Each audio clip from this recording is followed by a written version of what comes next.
நான் இன்றைக்கி இந்த ஒரு 4 பொருட்களை மட்டும் வச்சு ஒரு அருமையான இட்லி பொடி செய்ய போகிறேன். இது என்னென்னா, உளுந்து 1 டம்ளர், கடலைப்பருப்பு 1/2 டம்ளர், எள்ளு, கருப்பு எள்ளு எடுத்திருக்கேன், இங்கே வெள்ளை எள் கூட வச்சுக்கலாம், அது ஒரு 1/4 டம்ளர், மிளகாய் வந்து ஒரு 5 மிளகாய் எடுத்து வச்சுருக்கேன், அப்புறம் கறிவேப்பிலை, பெருங்காயம், இதை மட்டும் போட்டு நம்ம இன்றைக்கி ஒரு அருமையான இட்லி பொடி செய்ய போகிறோம். வாங்க எப்படி செய்யுதுன்னு பார்க்கலாம். ஃபஸ்ட்டு கடாயை சூடு பற்றிக்கலாம்.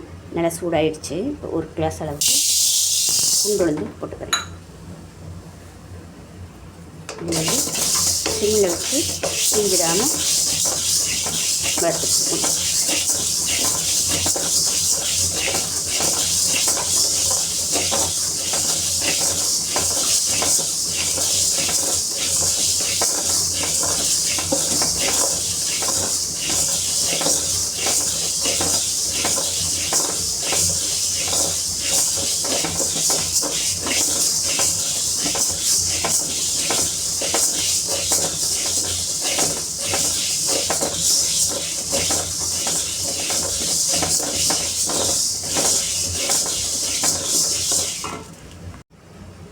இப்போ உளுந்து வந்து நல்லா வறுப்பட்டுச்சு.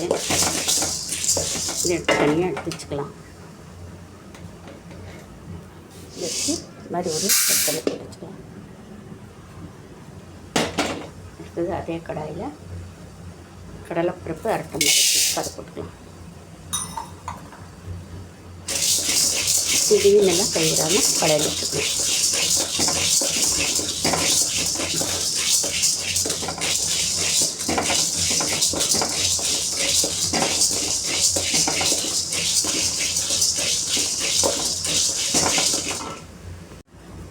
கடலைப்பருப்பு நல்லா வறுப்பட்டுருச்சு. இதையும் எடுத்து தட்டில் போட்டுக்கலாம்.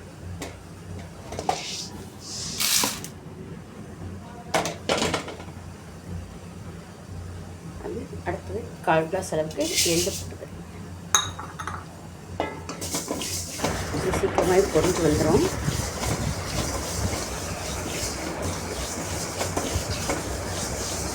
சட்டி சூடாக இருக்கிறதுனால சீக்கிரமாக பொரிஞ்சிடும். அதனால் பார்த்து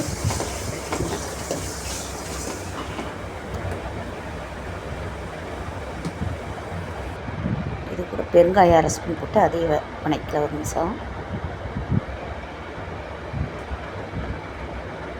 அதை எடுத்து அதை தட்டு போட்டுக்கலாம்.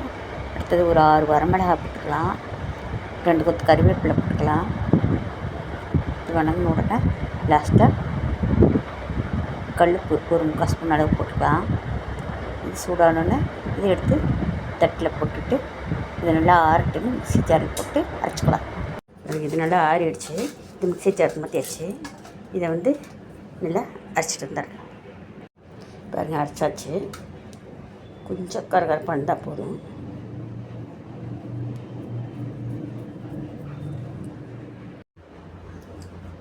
ஒரு கடாயில் 1 டேபிள் ஸ்பூன் அளவுக்கு நல்லெண்ணெய் விட்டுக்கலாம். நல்லெண்ணெயில் செஞ்சிங்கன்னா ரொம்ப நல்லாயிருக்கும். இப்போ எண்ணெய் நல்லா காய்ட்டும். காய்ஞ்சோடனே ஒரு 1/2 ஸ்பூன் அளவுக்கு கடுகு, கடலைப்பருப்பு போட்டுக்கலாம்.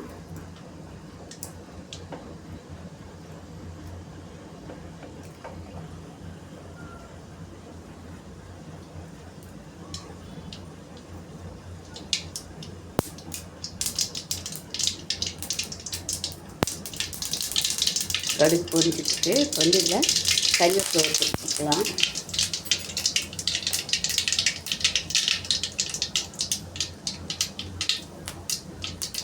அந்த ஆயிலே வந்து ஒரு 2 ஸ்பூன் அளவுக்கு நம்ம அரைச்சி வச்ச இட்லி பொடி சேர்த்துக்கலாம். சேர்த்துட்டு அந்த எண்ணெயில் நல்லா பெரட்டி விடுவோம்.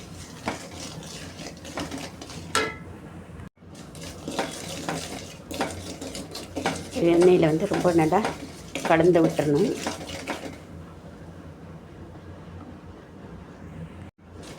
ரொம்ப நேரம் இருக்க வேண்டியதில்லை. நம்ம ஏற்கனவே வந்து வறுத்து அரைச்சிருக்குறோம்.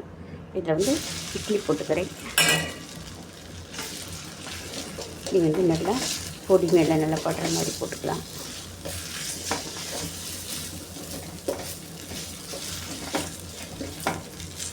ஸ்டவ் ஆஃப் பண்ணிடலாம். இதுவுமே தேவையில்லை.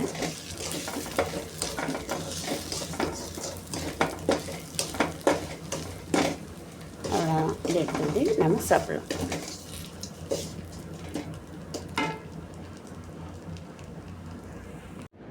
பாருங்கள், அருமையான ஒரு இட்லி பொடி தயாராகிடுச்சு. நீங்கள் இப்படியே இந்த பொடியிலேயே வந்து இட்லி பிரட்டி சாப்பிட்டிங்கன்னா அவ்வளோ அருமையாக இருக்கும்.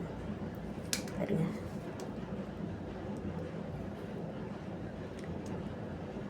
இதே மாதிரி நீங்களும் செஞ்சு பாருங்கள். செஞ்சு பார்த்துட்டு எப்படி இருக்குன்னு கமெண்ட் பாக்ஸில் கமெண்ட் பண்ணுங்கள். நன்றி, வணக்கம்.